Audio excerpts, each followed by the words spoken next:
Hello বন্ধুরা, কেমন আছো সবাই? চলে এলাম একটি নতুন ভিডিও নিয়ে। তো সকাল সকাল প্রথমে সেই কিছুটা চিংড়ি মাছ দিয়ে আজ দোকান পাতাটা শুরু করলাম, এবং চিংড়ি মাছটি পাততে পাততে কিছুটা পাবদা মাছ, ভোলা মাছ ঢালার পরেই আজকের প্রায় অনেকটাই ইলিশ মাছ এনেছিলাম, যেগুলো সুন্দর করে গুছিয়ে নিলাম।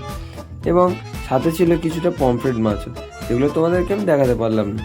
এবং কারণ আমার দোকানের জায়গাটা একটু ছোট, তো সব মাছ গোছানোর ভিডিওটা ঠিকভাবে নেওয়া যায় না।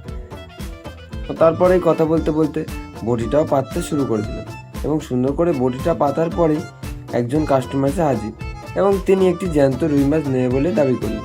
আমি সুন্দর করে একটি জ্যান্ত রুই মাছ ওজন করে কাটতে শুরু করলাম, এবং ওনার কথা মতো দাগাপেটি পিস করে কাটতে শুরু করলাম। দেখতেই পাচ্ছ বন্ধুরা, মাছের কোয়ালিটি এবং গুণমান অনেকটাই সুন্দর। তো সুন্দর করে রিং রিং পিস করে দাগার পিসটা আমি কেটে ওনাকে চটপট করে দিতে শুরু করলাম, এবং সুন্দর করে দিতে দিতেই আর এক কাস্টমার এসে হাজির, এবং তিনি কিছুটা পাবদা মাছও নিতে চাইলেন। আমি সেই জন্যে পাবদা মাছগুলি চটপট উনি যেগুলো বাছলেন সেগুলি ওজন করলাম, এবং কাটতেও শুরু করলাম, এবং সুন্দর করে কেটে ওনাকে দিয়ে দিলাম। এবং পাবদা মাছটি দেওয়ার পরেই একজন কাস্টমার এসে হাজির, এবং তিনি আমাকে বললেন আর একটি জ্যান্ত কোটা রুই মাছ লাগবে। তো আমি সুন্দর করে আরেকটি জ্যান্ত রুই মাছ কাটার পরে কিছু কাস্টমারের ভিড় লেগে গেল, এবং কেউ বলছিল ভোলা মাছ নেবে, কেউ বলছিল পাবদা মাছ নেবে, কেউ বলছিল চিংড়ি নেবে, এবং কেউ ইলিশ মাছগুলি হাতে নিয়ে নিয়ে দেখছিল যে ভালো কিনা।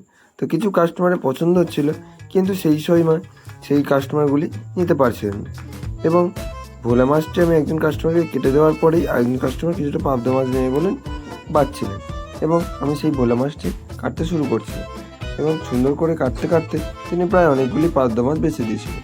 আমি সুন্দর করে সেই পাবদা মাছগুলিও কাটতে শুরু করলাম, এবং সুন্দর করে কেটে দুটো মাছ ওনাকে দিয়ে দিলাম।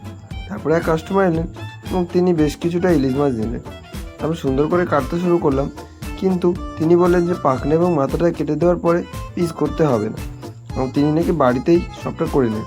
এবং তোমরা ইলিশ মাছের কোয়ালিটি এবং গুণমান দেখে বুঝতে পারছো বন্ধুরা কেমন এই কোয়ালিটি হয়, কারণ আমি প্রতিদিনই সুন্দর এবং কাঁচা ইলিশ মাছটি আনার চেষ্টা করি, যেগুলি বাজারে খুবই ভালো বিক্রি হয়।